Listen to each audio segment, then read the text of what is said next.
Mes frères et sœurs, dans cette vidéo, vous allez voir un homme intègre parler. Vous allez voir un patriote parler. Vous allez voir un panafricain parler. Vous allez voir un fils digne de l'Afrique qui parle. Vous allez voir quelqu'un qui s'est battu corps et âme, bec et ongle pour son pays et pour toute l'Afrique. Vous allez voir cet homme. Suivez d'abord cette vidéo et je vous reviens, s'il vous plaît. A tout de suite, mes frères. Monsieur le Président Camara, vous avez une réaction par rapport aux déclarations de Bernard Kouchner? D'abord, je dirais que je n'ai pas affaire à un ministre des Affaires étrangères.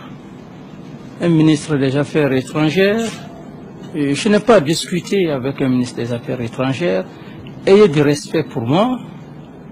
Et quand vous me parlez de Kouchner, Kouchner n'est que ministre des Affaires étrangères de la France. La France est un État souverain, la Guinée est un État souverain. J'ai à dialoguer avec mon frère, le respecté, le président Sarkozy. Lorsque le président Sarkozy prend une position, ça peut me laisser à réfléchir. Mais je n'ai pas besoin de répondre à un ministre des Affaires étrangères. La Guinée n'est pas une sous-préfecture, n'est pas un arrondissement de la France, ni d'aucune puissance. Et lorsque un ministre des Affaires étrangères parle comme ça, je crois que c'est une façon de soulever, de révolter, d'atteindre à la dignité des peuples africains. Et donc je crois que les 50 ans qui se sont passés, je crois qu'on doit essayer de taire ces vieux souvenirs. Alors, quel est mon rôle aujourd'hui? Mon rôle, c'est de rétablir une coopération sincère, franche avec la France. Parce que la France, je ne suis pas un ingrat, mon peuple n'est pas ingrat. Je ne dois pas m'occuper des individus, d'un individu par rapport à une nation. La France est une grande nation, est une puissance, et elle est représentée par le président Sarkozy. Donc, lorsque vous recevez l'une des plus grandes figures, le président Blaise Compaoré, et tout en lui coupant pour parler d'un ministre des Affaires étrangères, vous fustigez tous les ministres de l'Afrique. C'est ce qui est révoltant. Et l'Afrique ne se laissera plus faire. Nous ne sommes plus à l'époque d'antan. Il faut respecter les nations. Un ministre des Affaires étrangères, c'est un ministre des Affaires étrangères. Il était en avance de son temps, mes frères et sœurs. Si capitaine Moussa Dadis Camara venait à l'époque où nous sommes aujourd'hui là, en notre temps là, ce temps-là, le moment d'Ibrahim Traoré, de Chertiani du Niger, Ibrahim Traoré de Burkina et Mali, Assimi Goïta, si le capitaine Dadis venait à ce temps-là, le combat serait gagné. Le combat serait gagné. Mais il était tout seul, sans être épaulé par qui que ce soit. Il était seul. C'est ces paroles-là qui l'ont condamné.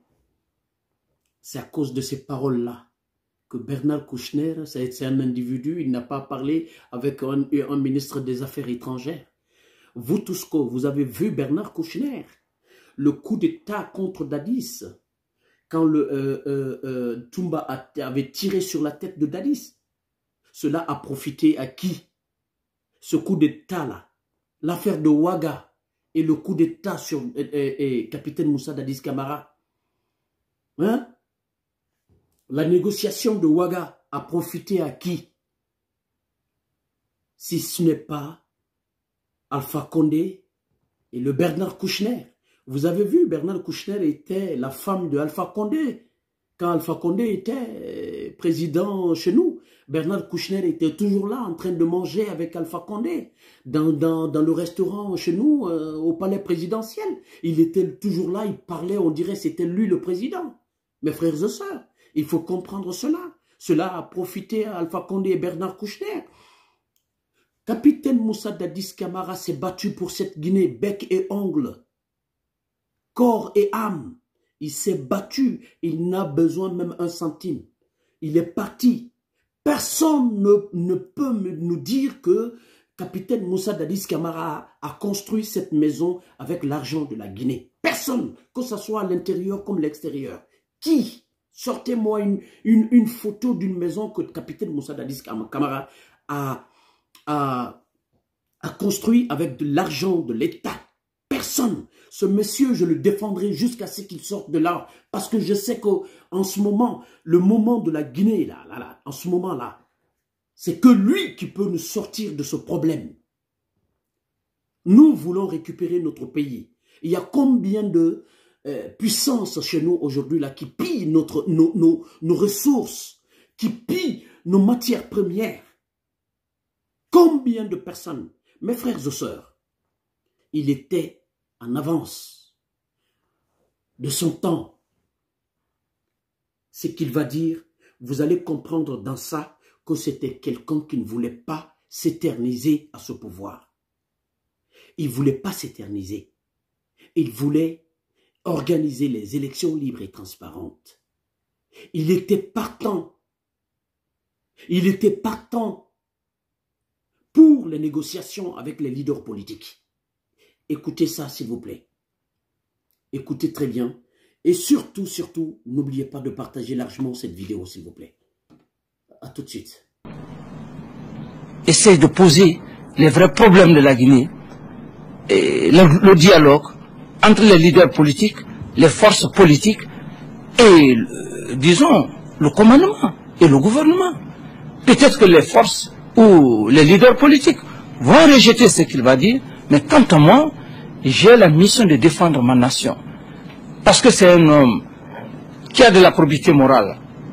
C'est un homme, je crois qu'il n'est pas venu pour essayer d'opposer les Guinéens. Ce n'est pas de son genre. Il est intègre. Il est venu pour le dialogue, pour unir les enfants d'un même pays sur une table de réconciliation, pour échanger des idées et aussi essayer en sorte de gérer cette transition vers les élections présidentielles paisibles et acceptées de tous les Guinéens, de toute l'Afrique et de toute la communauté internationale. Mes frères et sœurs, qui c'est qui peut me dire que ce monsieur voulait s'éterniser au pouvoir? C'était seulement les leaders politiques qui étaient affamés, assoiffés du pouvoir, qui l'ont évincé. Parce que je veux dire, c'est eux qui l'ont évincé de ce pouvoir. C'est eux qui ont fait qu'on a tiré sur la tête de Dadis. S'il ne manifestait pas, s'il laissait Dadis mettre tout en place, puis partir, il n'a fait que 8 mois. Le 9e mois, on lui a tiré dessus, mes frères. Cet homme, il est le meilleur président de la Guinée. Meilleur président de la transition de la Guinée, mes frères et sœurs. Comprenez cela. Je prie le bon Dieu qu'il soit libéré. Mon général Mamadi Doumbouya, s'il vous plaît, pour l'amour du ciel, libérez capitaine Moussa Dadis Camara. Il pourra vous aider. Il connaît mieux la Guinée, mieux les armées, mieux l'armée et mieux les institutions de notre pays, mon frère. Comprenez cela. Vive la paix en Guinée. Vive la liberté d'expression. Vive les Guinéens. Et vive le retour rapide à l'ordre constitutionnel. Je vous remercie.